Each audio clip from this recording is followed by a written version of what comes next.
বন্ধুরা, সম্পূর্ণ পর্ব দেখতে চ্যানেলটি সাবস্ক্রাইব করুন।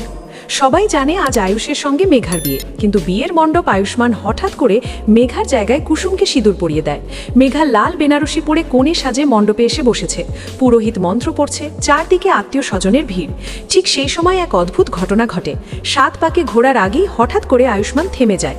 তারপর মুহূর্তের মধ্যে সে সিঁদুরের ডিব্বাটা তুলে নিয়ে মেঘার দিকে না এগিয়ে হঠাৎ পাশেই দাঁড়িয়ে থাকা কুসুমের কপালে সিঁদুর পরিয়ে দেয়। মুহূর্তেই পুরো মণ্ডপ স্তব্ধ হয়ে যায়। কেউ কিছু বুঝে উঠতে পারে না। কিন্তু আশ্চর্যের বিষয়, ইন্দ্রাণী গাঙ্গুলি রাগ না করে মুচকি হেসে পাকিয়ে থাকে। মেঘা প্রথমে বিশ্বাসই করতে পারে না। সে চিৎকার করে বলে ওঠে, এটা কি হচ্ছে আয়ুষ? আমার বিয়ের মণ্ডপে তুমি এই কাজ করলে? সবাই তখন হতবাক। ঠিক তখনই ইন্দ্রাণীর সামনে এসে শান্ত গলায় বলে, যা হয়েছে ঠিকই হয়েছে। তার এই কথায় সবাই আরও অবাক হয়ে যায়।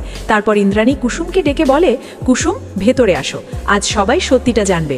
কুসুম ধীরে ধীরে সামনে এগিয়ে আসে, আর তার সঙ্গে আসে দেবলীনার মা। দেবলীনার মাকে দেখে মেঘার মুখের রং ফ্যাকাশে হয়ে যায়।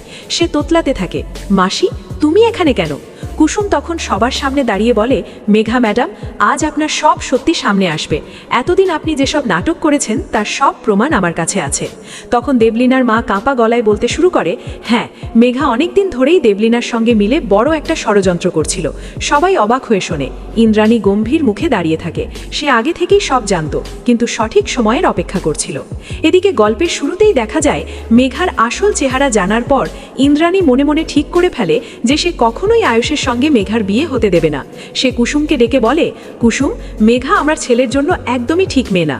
শুধু সমাজের ভয়ে আমি আমার ছেলের জীবন নষ্ট করতে পারি না। তাই সে কুসুমের সঙ্গে মিলে একটা পরিকল্পনা করে, কিভাবে সবার সামনে মেঘার সত্যিটা ফাঁস করা যায়। অন্যদিকে রাতুলও তখন কুসুমকে নানাভাবে বোঝানোর চেষ্টা করে তার সঙ্গে বিয়ে করতে। সে বলে, কুসুম, তুমি যাদের সঙ্গে লড়াই করছো তারা খুব শক্তিশালী, তুমি পারবে না। কিন্তু কুসুম থেমে যাওয়ার মেয়ে নয়। সে সরাসরি প্রশ্ন করে বসে, আপনার কি দেবলীনা ম্যাডামের সঙ্গে যোগাযোগ আছে? এই প্রশ্ন শুনে রাতুল ভয় পেয়ে যায়। সে কিছুতেই স্পষ্ট উত্তর দেয় না, শুধু বলে, আমি শুধু চাই তুমি ওদের থেকে দূরে থাকো। এই কথাগুলো থেকেই কুসুম বুঝে যায় যে রাতুল আসলে দেবলীনার সঙ্গে মিলেই সব ষড়যন্ত্র করেছে। অনুশ্রীকে কিডন্যাপ করা থেকে শুরু করে তাকে উদ্ধার করে নায়ক সাজার নাটক, সবটাই ছিল তাদের পরিকল্পনা।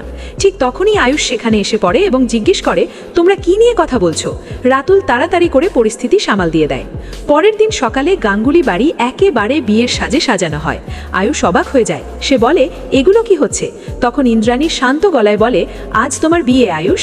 আয়ুষ অবাক হয়ে যায়, আর মেঘা মনে মনে খুব খুশি হয়ে ভাবে অবশেষে সে জিতে গেছে। কিন্তু মেঘা জানতো না যে এই বিয়েটাই হবে তার জীবনের সবচেয়ে বড় ধাক্কা। মণ্ডপে যখন সবাই বসে আছে, তখনই আয়ুষ্মান হঠাৎ করে কুসুমকে সিঁদুর পরিয়ে দেয়। সবাই অবাক হলেও ইন্দ্রাণী তখন হেসে বলে, আমি জানতাম সত্যিকারের ভালোবাসা কখনো ভুল পথে যায় না। তার এই কথায় আয়ুষ আর কুসুম দুজনেই অবাক হয়ে যায়। মেঘা তখন রাগে ফেটে পড়ে। সে চিৎকার করে বলে, এটা সব নাটক, তোমরা আমাকে অপমান করার জন্য এই প্ল্যান করেছো।